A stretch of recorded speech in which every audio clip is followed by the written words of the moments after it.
రేవంత్ రెడ్డి పరిపాలన గీ తీరుగా ఉంది. ఎదుర్కొనే దమ్ము లేక సోషల్ మీడియాతోని ఇక మా అన్న దిగుతుండు. అన్ని నిన్న హెలికాప్టర్ల సీన్లు మా అన్న దిగుతుండు చూడండి. ఆ అన్న లేక సుఖాలు ఎక్కువైనా ఒక్కొక్కళ్ళకి అనుకున్నట్టుగా రాస్తా ఉన్నారు. అన్న వచ్చినా ఒకటే, అన్న లేకున్నా ఒకటే, ఎటువంటి పరిపాలన జరిగినా ఒకటే. మీ అన్న చేతిలో ఈరోజు ఒక్క మంత్రి అంటే ఒక మంత్రి లేడు. ఒక్క మాట చెప్పినా కూడా ఎవరు కూడా పాటించలేని పరిస్థితి. ఏ మీటింగ్లో పోయినా కూడా ప్రోటోకాల్ లేని మనిషి. ఈరోజు నీ పార్టీలో నేను గౌరవించలేనప్పుడు ఆ ముఖ్యమంత్రి పదవి ఉన్నా ఒకటే, ముఖ్యమంత్రి పదవి లేకున్నా ఒకటే, ఆ మనిషి తెలంగాణలో ఉన్నా ఒకటే, ఆ మనిషి తెలంగాణ నుంచి వెళ్ళిపోయినా కూడా ఒక్కటే. ఏదో మొన్న జగదీష్ రెడ్డి గారు ఏదో చెప్తున్నారబ్బా తెలంగాణ యాసల ఒక చిన్నపాటి డైలాగ్ మాట్లాడుతూ ఉన్నాడు. ఏది మంచాల పడ్డ ముసల్ది మంచాల్లో ఉంటేంది, బయట ఉంటే ఏంది, అంతేనే కదా.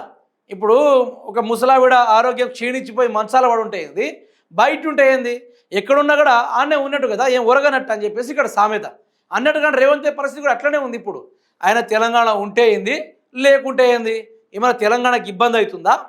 ఏది కూడా కావట్లేదు కదా. గదే తీరు నడుస్తూ ఉంది తెలంగాణ రాష్ట్ర రాజకీయాల.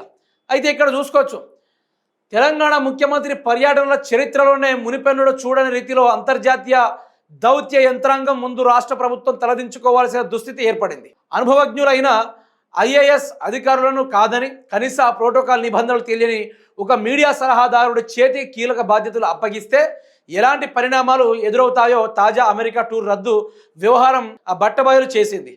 అధినేతను ప్రసన్నం చేసుకునే క్రమంలో నిందితులను గాలికి వదిలేసి సిద్ధం చేసిన సీఎం పరువును గంగలో కలపడమే కాకుండా రాష్ట్ర పరువును అంతర్జాతీయ వేదికపై నవ్వుల పాలు చేసిందన్న విమర్శలు ఇప్పుడు సచివాలయ వర్గాల్లో తీవ్ర కలకలం రేపుతున్నాయి. ముఖ్యమంత్రిని నవ్వుల పాలు చేసింది ఎవరు? కర్రీని నమ్ముకుని పరువు పోగొట్టుకున్న సీఎం. అమెరికా పర్యటన రద్దు కారణం అతడే. సీఎంఓ వర్గాల్లో జోరుగా జరుగుతున్న చర్చ. ఐఏఎస్ అధికారులు చేయాల్సిన పనిని అన్ని తానై చూసుకున్న కర్రీ శ్రీరామ్. లండన్ ట్రిప్ అంతా రేవంత్ పక్కనే. శ్రీరామ్ వ్యవహార శైలిపై ఐఏఎస్ను తీవ్ర అసంతృప్తి. డ్యామేజ్ కంట్రోల్ కోసం సోషల్ మీడియా వాడకం. కాంగ్రెస్ సోషల్ మీడియా మొత్తం కర్రీ గుప్పట్లోనే. అసలు ఎవరు ఈ కర్రీ శ్రీరామ్? అయితే చూడొచ్చు మనం, అసలు ఎవరు ఈ కర్రీ శ్రీరామ్? కర్రీ శ్రీరామ్ గతంలో మాజీ ప్రధాని మన్మోహన్ సింగ్ వద్ద మీడియా అడ్వర్టైజర్గా పనిచేసిన సంజయ్ బారు శిష్యుడిగా గుర్తింపు పొందారు. సంజయ్ బారు గతంలో ది యాక్సిడెంటల్ ప్రైమ్ మినిస్టర్ పుస్తకం రాసి నాడు కాంగ్రెస్కు నష్టం చేకూర్చారనే ఆరోపణలు ఉన్నాయి. కర్రీ శ్రీరామ్ గతంలో సత్యం రామలింగం రాజు వద్ద, ఆ తర్వాత డక్కన్ క్రానికల్ సంస్థల్లో పనిచేశారు. గతంలో మహాత్మా గాంధీని చంపింది కాంగ్రెస్ అంటూ వివాదాస్పద వ్యాఖ్యలు చేసిన చరిత్ర కూడా ఆయనకుంది. కాంగ్రెస్ అధికారంలోకి వచ్చిన తర్వాత ఆయనను ప్రభుత్వ మీడియా కమ్యూనికేషన్ డైరెక్టర్గా నియమించగా ఆయన పదవి కాలం మరో 15-20 రోజుల్లో ముగియనున్న నేపథ్యంలో ఈ పరిణామాలు చోటు చేసుకోవడం గమనార్హం. ఆడ చూడొచ్చు మనం. ఇంకో నెల రోజుల్లో కర్రీ పదవి కాలం పూర్తి.